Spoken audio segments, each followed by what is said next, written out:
60 Minutes Overtime. What does the death of the Ayatollah mean?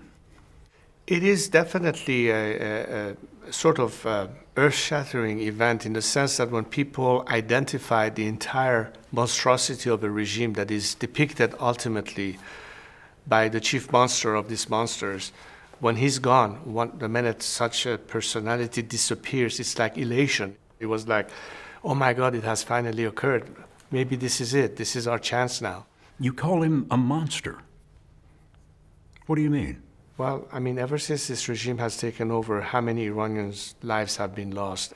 I don't think you can have an example of such level of atrocity ever in the history of Iran, or at least contemporary Iran, that has occurred under this regime. And this is all because of Ali Khamenei's insistence and persistence to keep himself and his mafia regime in power at the expense of the Iranian people. I don't know how else can you depict it other than being true monsters in the real sense of the word. This is video overnight after the announcement of the death of the Ayatollah in the city of Isfahan. What does that mean to you? That means that finally we are ready to go back to the streets, even though I've cautioned them that for now you better take care of your own safety and stay at home. The time will come to go back on the streets. But then again, you see that despite that, people still are brave enough to say, to hell with it. Because to us, it's liberation. To us, it's like a humanitarian intervention to protect lives that could otherwise continue to be lost. It gives the Iranian people a real opportunity now when they see the end of this regime that was always bound to collapse, whether there was an intervention or not. I want to make sure your audience understand that we were prepared to fight the fight. There was too much blood between us and this regime. We were committed to fight regardless of outside intervention. They're thanking President Trump for actually standing on his word and acting upon his word. Do you actually believe this regime could fall after almost 50 years? Of course. Look, I think there are many world leaders who are beginning to say in plain and simple terms, this regime has lost complete legitimacy, particularly in the aftermath of this massacre. They should have said it back from the very inception of this regime. And for all this time, for all these years that we, and myself included, have been waging a campaign against this regime, saying this religious dictatorship is there to export an ideology, a virulent extremist ideology, at the expense of our people. When they started immediately chasing people away, they just started immediately being antagonistic or discriminating towards our ethnic groups, our religious minorities, all who had to take flight from Iran, and all these years. And the world kept on appeasing the regime, kept on insisting that maybe we should lead them to a change of behavior, while Iranians kept seeing time after time a vicious circle of the same old, pretty much trying to pretend they're different from one another, but at the end representing the same regime. Now that we are 46 years and counting later, they say, finally, the end is near. You know, the same thing was said at the time about apartheid in South Africa. It was the same thing we heard at the time of the Soviet Union. But nobody in Czechoslovakia or in Poland or in South Africa gave up. And they had their moments, and our Berlin Wall moment in that sense has finally arrived.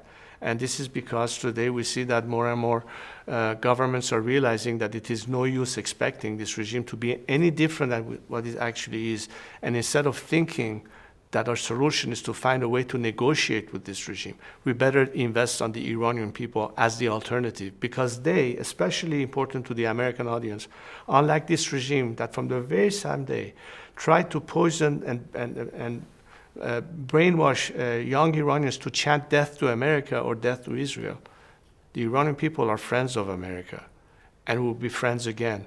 This regime detached us, but once we are liberated, I think everybody will also see how different Iran would be and what kind of element it will have to contribute to the world.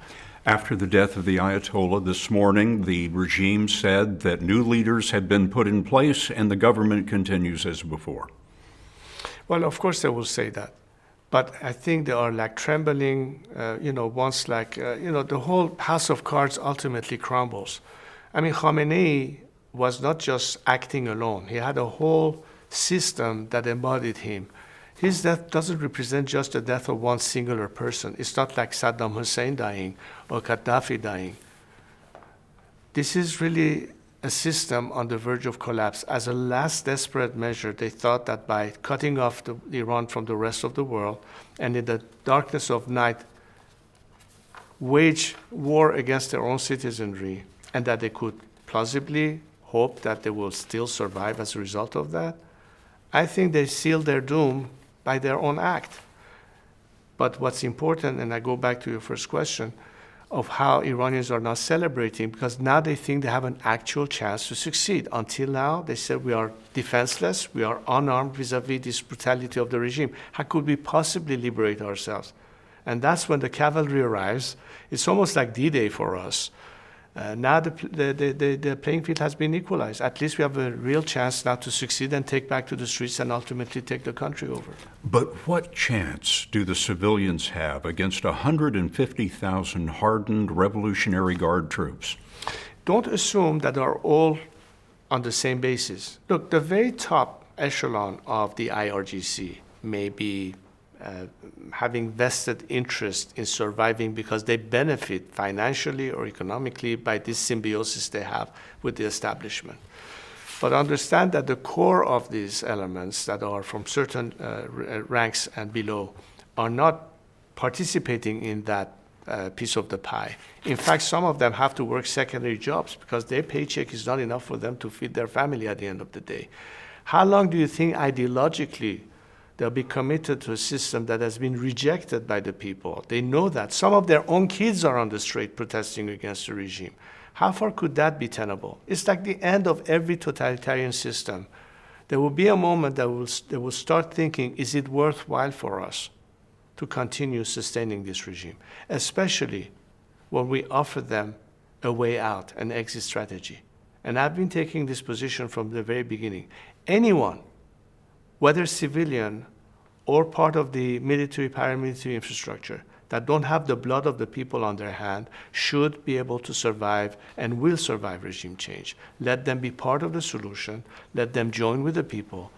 And I've launched this campaign in recent months of maximum defection by allowing them to indicate their willingness to part with the regime and basically not sink with this ship that is sinking and have an opportunity for themselves and their own future and their own family's future. That's part of our solution to go out of this regime, smoothen the path to a stable transition, and maximize the number of people who can be part of the solution. Wait a minute, you're offering amnesty, essentially, to security forces in Iran? Okay, let me put it this way. At the end of the Second World War, we did have the Nuremberg trial for some reason. Those who were criminally implicated in supporting that attitude had to have their day in court. And I think those who are responsible for these crimes will have to have their day in court. But our legal experts are now studying various methods and models of what will be the best way of dealing with the problem or the remnants of the system.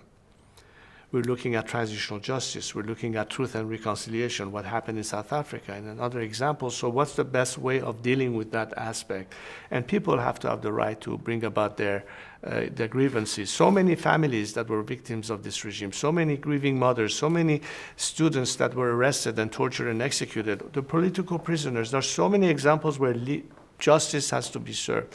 But by the same token, I think any human being understands that you can reduce that period of time by creating a maximum possibility of national reconciliation and amnesty when it warrants itself. We cannot deny people the right to seek justice, but we also have to be sensible of what's the best way in the best interest of the nation to make sure we can smoothen this process. And in some cases, amnesty may be necessary. Do you have information from inside the country today that there are some security forces who are willing to switch sides? Absolutely. In fact, many have reached out, and we are in touch with them, and we are assessing their roles of where they can be and where they could play. We have seen in many cases, as I mentioned to you earlier, that there were many elements that the regime was hoping to count on that refused to carry out order to crack down on people. To the point that the regime had to import over 5,000 elements from outside of Iran to do the dirty job in the last few weeks. They came from Afghanistan, they came from Iraq, they came from Lebanon. They were not even Iranian citizens. And that shows, again, to what extent the regime is incapable of counting and relying on their own forces, that they have to now bring people from the outside. This is all in the direction of the regime being nearer and nearer to the collapse. And now that they will be heavily hit, and I think this campaign still goes on, I think we will see tremendous amount of devastating blow to the regime's apparatus of full control and that kind of totalitarian attitude they've had. And in fact, it will be a clear indication that this is the time for them to make a decision. Do you want to join this time with the people, or do you want to stand with the sinking ship? It's possible that this interview will penetrate the internet blackout, and I wonder what you say to the Iranian people. Have faith in yourselves. You are a nation with an ancient civilization. I know how proud you are of your heritage, how important Iran is to all of them. And I always said to them, I said, you know what? I know you're always hoping for a better future. What I would like you to start doing, and I've started to answer my call, is instead of hoping, start believing that it can be done. We have what it takes. We have the most amazing, gifted, intelligent, bright minds within Iran that can do it. We have the best opportunities for natural resources. Just imagine on the scale of bringing Iran on par to be the most coveted tourist destination. Forget about oil and gas. Just that industry alone could be the backbone of our economy. And Iran is ready for it. Iran is the most beautiful country. Yes, we have culture. Yes, we have poetry. Yes, we have good food. But it's such an attractive place not to be missed. And we can be a country back on track, but people will almost to a point of envying us because we're so full of capability and talents. We don't know to go. We have to unleash all of that. And the best guarantee of maximum impact for ourselves is to be absolutely guaranteed the very same liberties that many Americans are taking for granted. And it's ironic that one of the components of the American Constitution is actually based on what was the principle coined by Cyrus the Great 25 centuries ago. Jefferson took note of that. So this is a nation that gave the free world the anchor principles of human rights. And guess what? If we were the first inventors of it, we should start benefiting from those same values. I think we deserve better than this clerical dictatorship. That's why you need to be on the right side of history. That's why you need to be able to help the Iranian people liberate themselves, and we will. And guess what? When D-Day occurred and the Allies landed on the beaches of Normandy and ultimately put an end to the Nazi Third Reich fascist regime, that if it had survived would have changed the course of history, the disappearance of this regime is exactly the same way the course of history is about to change. Iranians know that. I think many Americans need to understand that even more. And then it will be such a better world. And most importantly, Iranians will finally be able to say, guess what? We did it. Liberty is now at home. Equality is now at home. Discrimination has ended.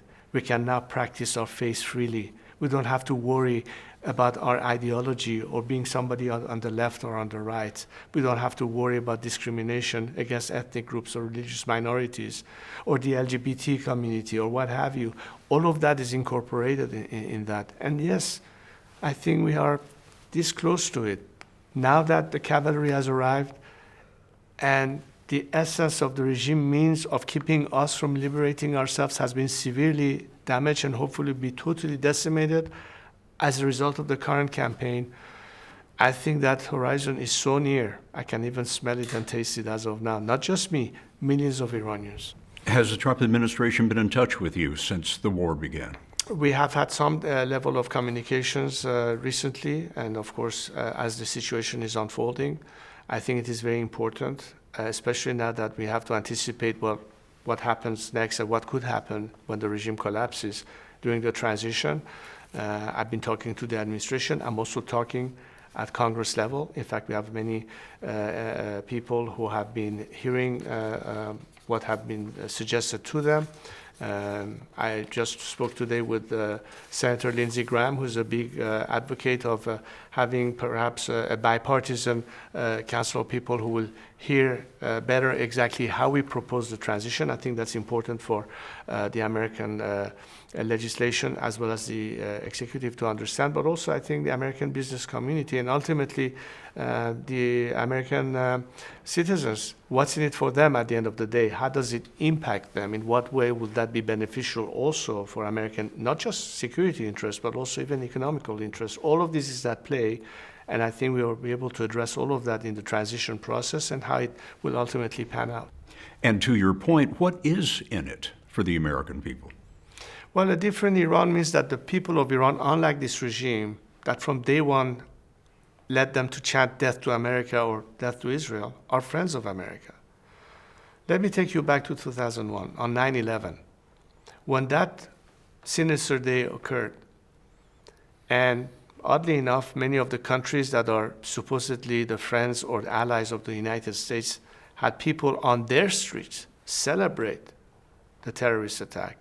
The only country in which people stood in candlelight vigil in sympathy for the victims of 9/11 were no other than the people of Iran themselves, inside Iran. But this regime, from the very beginning, has been responsible for everything that America had to start paying a price for, going all the way back from when hostages were taken in the American embassy, or the barracks in Beirut were attacked and Marines lost their lives. From the very first time, the regime waged war against America, while the Iranian people were taken hostages by this very same regime. What it is for America is a nation that, unlike this regime, would love to be friends to America and its allies, by the way, whether it's Israel or the Arab world. Unlike this regime, we are friends with our neighbors. We want to have and bring an element of stability. Unlike this regime that forces you to deploy your military in the Persian Gulf, we will stabilize the area so the American taxpayer doesn't have to worry about funding long campaigns or committing their troops on foreign soil. We will do that part. And then what's in it for you from an economic aspect? For 50 years, America has been deprived of the Iranian market. The Iranian market alone stands to be directly impacting the American economy by creating, perhaps in the first 10 to 15 years, over $1 trillion revenue for America. And what it would mean by investors who are willing to invest billions of dollars into the Iranian economy, vice versa.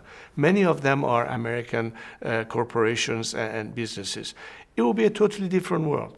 You win on every ground. First of all, you eliminate everything that is a matter of national security for America, whether it's the nuclear threat, terrorism, radicalism, proxies in the region, having to protect your allies.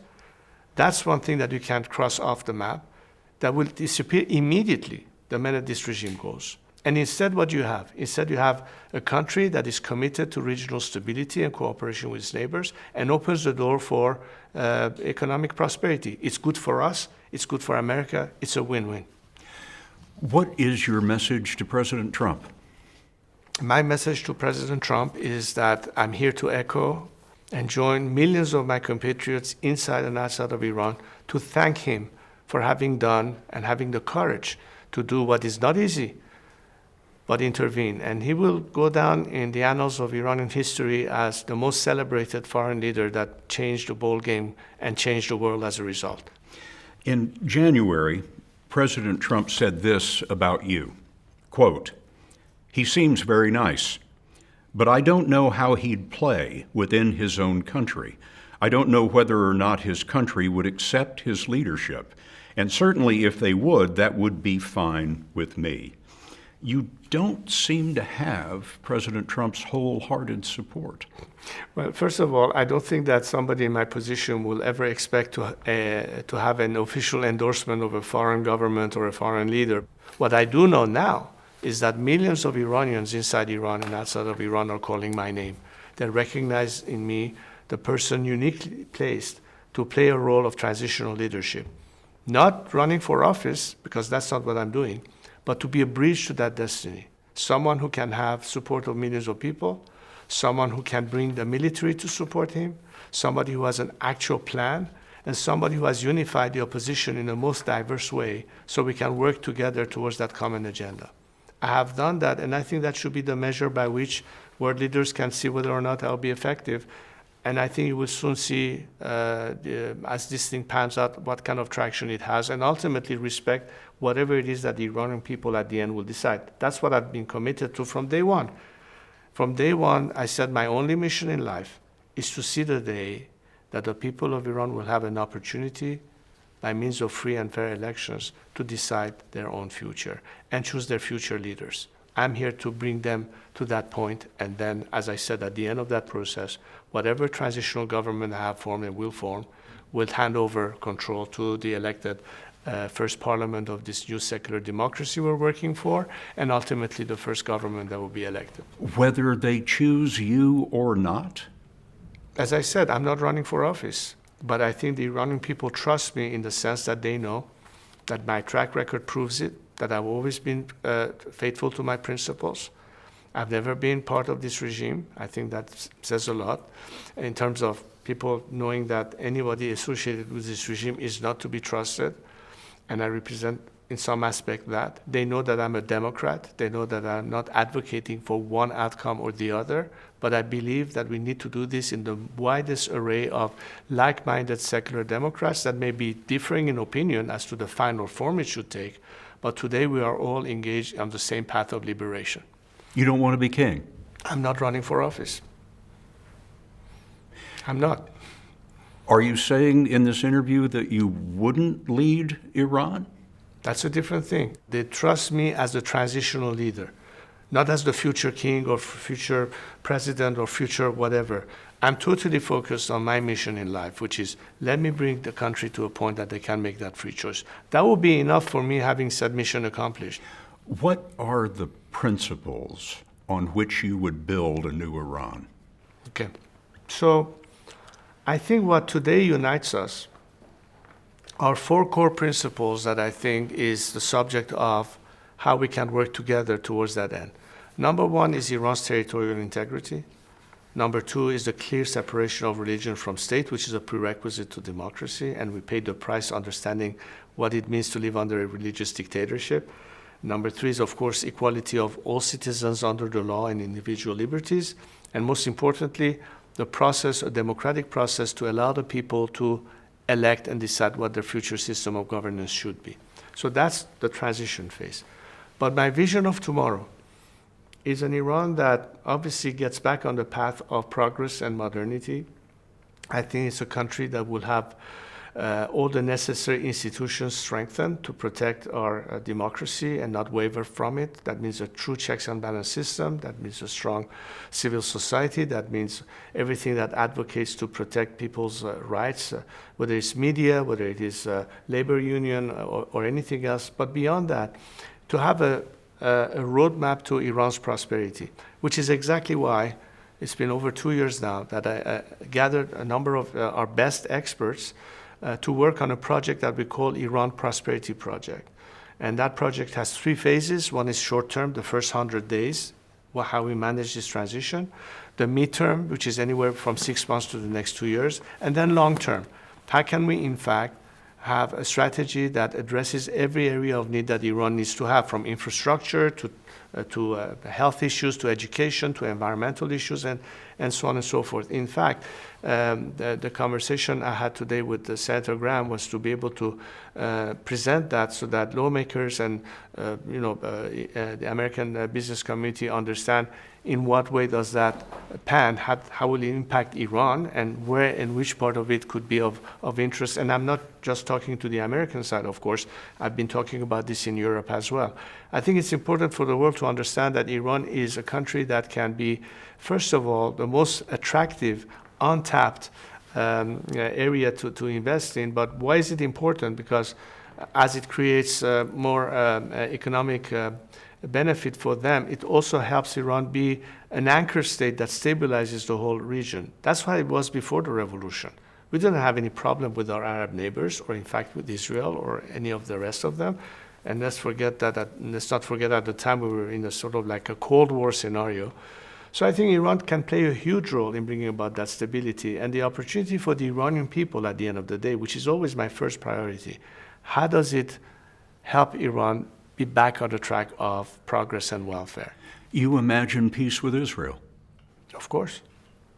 In modern history, Iran actually gave refuge to Jews that were escaping the Nazis during the Second World War, giving them refuge and sanctuary in Iran. The strategic importance of having a partnership with Israel is critical. What would happen to the nuclear weapons program? I think it should be totally dismantled. I don't think Iran has any need to pursue a military weaponizing of the nuclear program. I think we should even have a more serious look as to whether in the future we need to go in that direction. But that's for certain. I think Iran is a country that signed the NPT way back when. We were committed to that. The Non-Proliferation Treaty. Exactly, because, and the reason that happened is because when at the time we were considering whether or not we should have nuclear reactors to produce electricity, and the two Boucher reactors were supposed to be the first two ones come online, and it was supposed to be the nuclear rods for that was supposed to be provided by a consortium. As a result, that's what at the time was considered. This regime all of a sudden steps in, decides to go in that direction. From day one, it created a certain degree of distrust, and that's why we are here today as a result of that non-transparency or non-compliance or basically being disingenuous in their true intentions. And I don't think Iran is necessarily in an advantage of developing nuclear weapons, because guess what? Everybody else in the region will commit the same thing, and at the end of the day, what's the point? I think we should stand down from it. I think Iran will definitely prove to our neighbors that we are not here to be belligerent. On the contrary, I hope we can make sure that that region is free of nuclear weapons, and we'll see what happens next. But I think we will start proving, unlike this regime, that we have no intentions of doing that. And I think the majority of Iranians know that we don't need to have that in order to argue in the name of national defense or security. So you're pledging no nuclear weapons? I will tell you that part of our IPP project explains the reason why we should have an immediate stoppage and dismantlement of it. Because I believe that, and that's of course my personal opinion, and I think it's been backed by many Iranians who have contributed to this line of thinking. Look, the first element that we have to overcome is the amount of distrust that this regime has caused as a result of its opacity and non-compliance, from the IAEA inspectors all the way to the international community that is now imposing the kind of sanctions on Iran because of not just that issue, but among others, this issue. And who is paying the price at the end of the day? It's the Iranian people. If we want to be able to immediately bring back the country on par, if we want to be able to immediately have relief from all the economic sanctions imposed on this regime, if we have to be able to have frozen assets given at the disposal of the transitional government, I think one of the asks and one of the expectation is, well, what about that part? And the foremost on my mind is the immediate impact it can have on the livelihood of the Iranian people.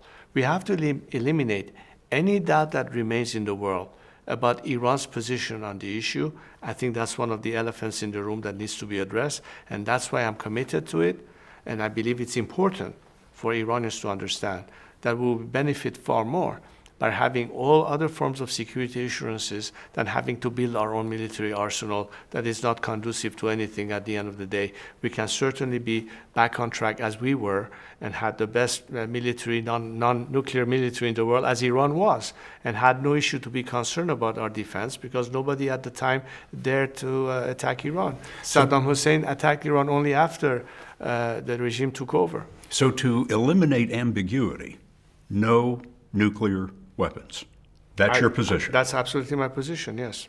But again, the choice ultimately is the Iranian parliament and the future governments. I'm not there to make policy. I'm just offering you what I think is the best interest of my nation, and that's my personal position. But it's not my ultimate decision. But as long as during the transition period we can reverse that cycle, and as long as it is a point that I would drive across, that's definitely an issue that I will address and I believe in, and I will tell the whole world, including the Iranian people, that that's part of what I think is critical for us to gain back the trust of the international community and in the best interest of Iran itself. So our neighbors know that we are no longer a threat to anyone, and that is dismantling completely the nuclear military program. What would happen to the enriched uranium that's already stockpiled? Hopefully it has to be recuperated for it not to fall in the wrong hands. So we have to cooperate as much as possible with whatever it is that we can safely store it. Stored in Iran? I don't think that would be the best solution. I always am concerned about having several thousands of years of degradation of the nuclear material. If somebody else is willing to take it away, better for us, so we don't have to worry about any unforeseen problem down the line. You, in this interview, have several times talked about being a transitionary figure to something else. Are you saying that you wouldn't want to be the leader of Iran, that you wouldn't run for president? Look, I'm 65 years old.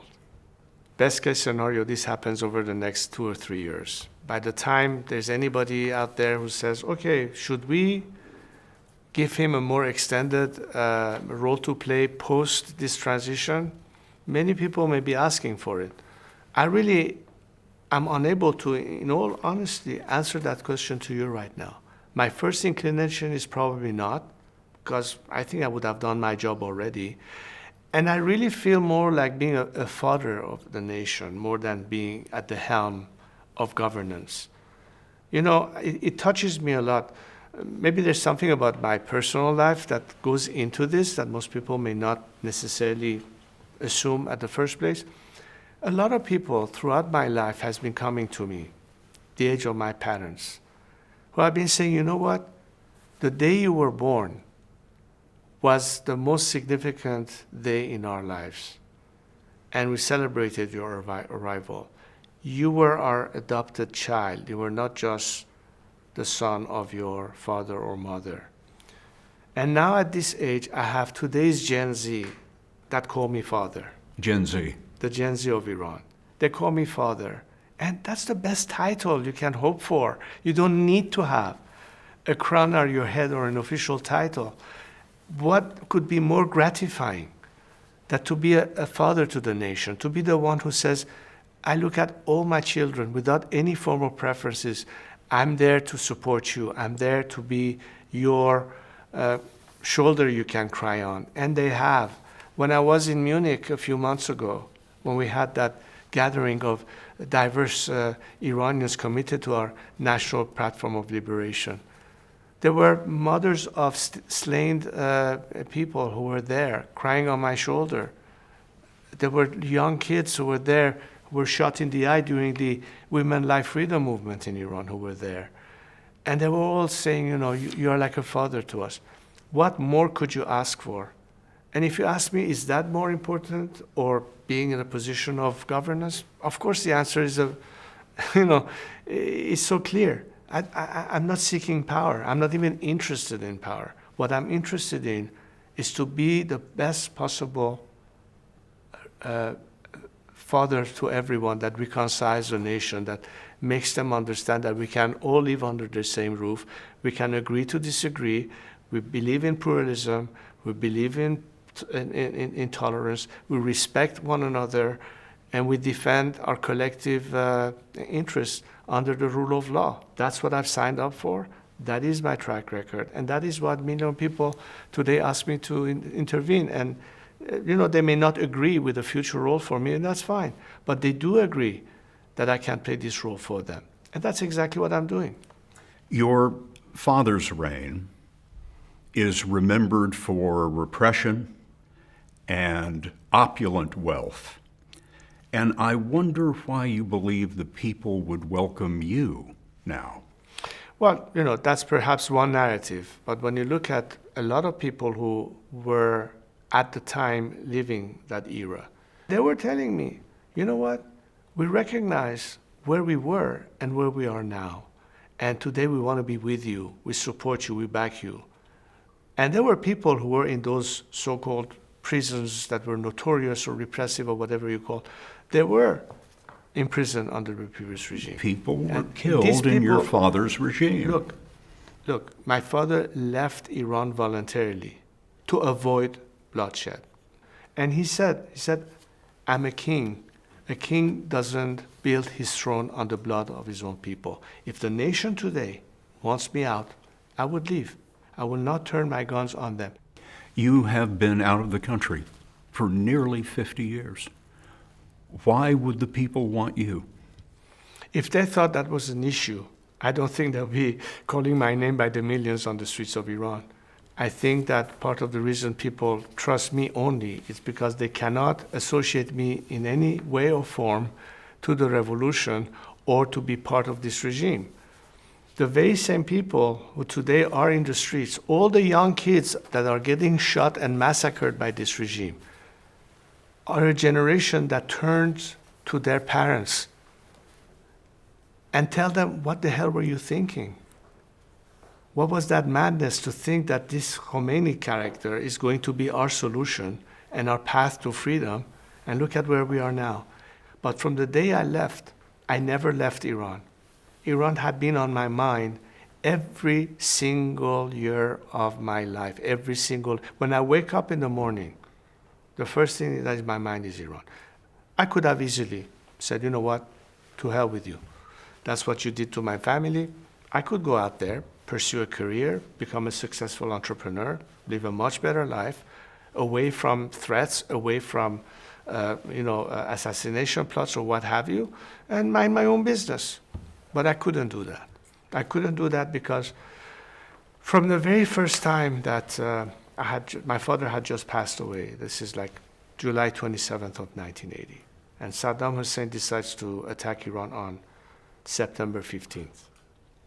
And 3 weeks later, I sent this message to the Iranian armed forces that I'm ready to step in from Cairo, fly into Iran as a fighter pilot to join my fellow Air Force pilots in the war against Saddam Hussein to protect our country, knowing full well that Khomeini is now the supreme leader of this new regime. But my first duty as a patriot was to serve my nation. I was prepared to sacrifice my life, and still do to this day, to preserve my country, to protect it, and to be in that cause. That has been a lifetime commitment.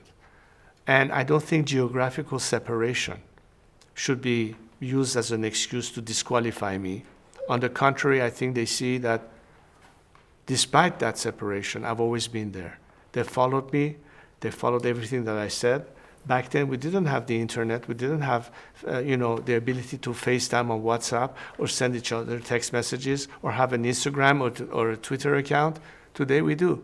And people were able to follow. And today, when you look at it, they go back and they do research. They do their own due diligence. They compare the first messages that I recorded or the first interviews I had back in the early 80s.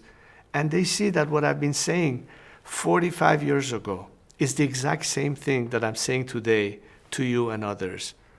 And that, I think, is something that ultimately says, does he get it?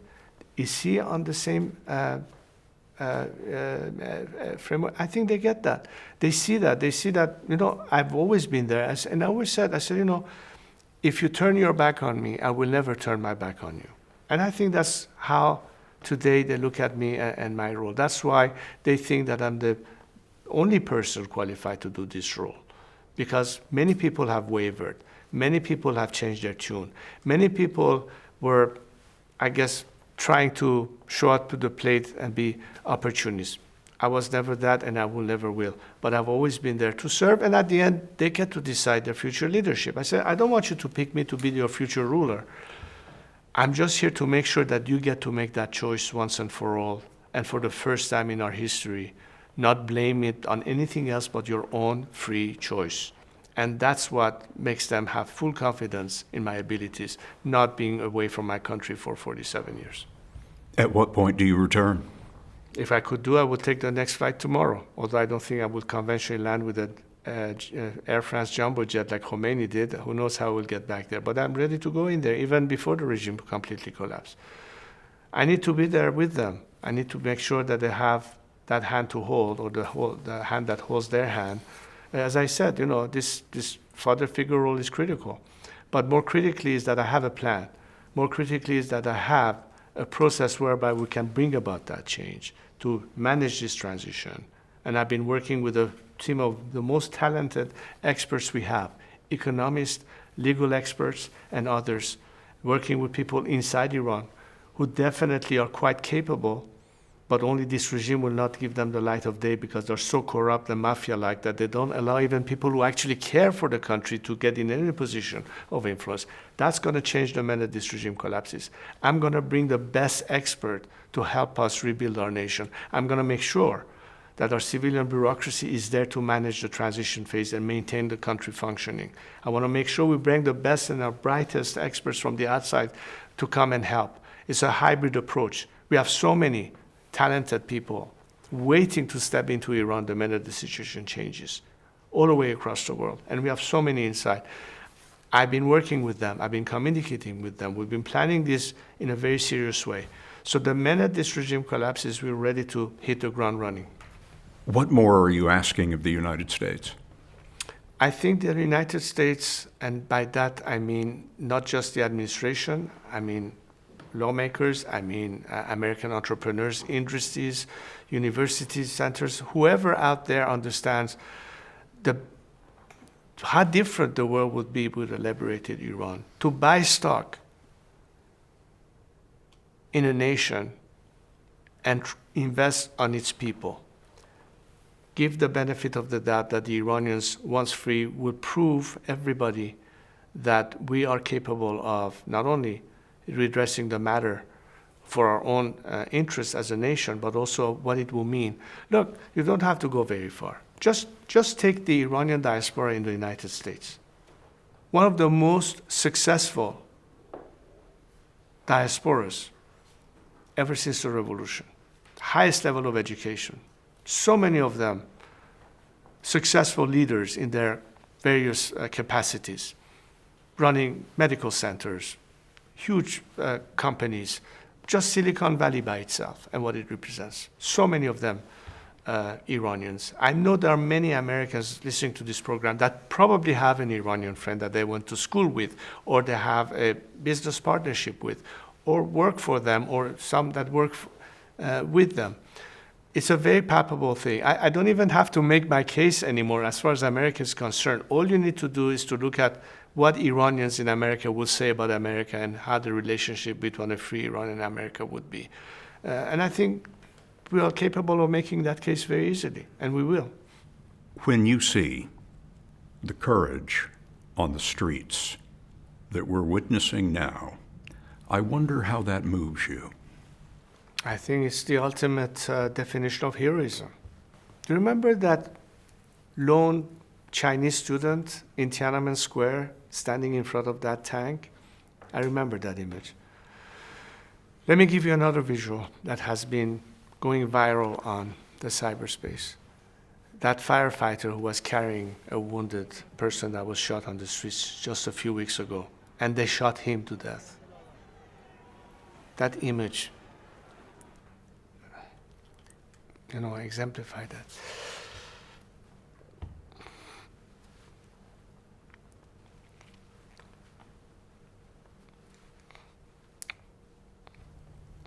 It's a tremendous thing to witness.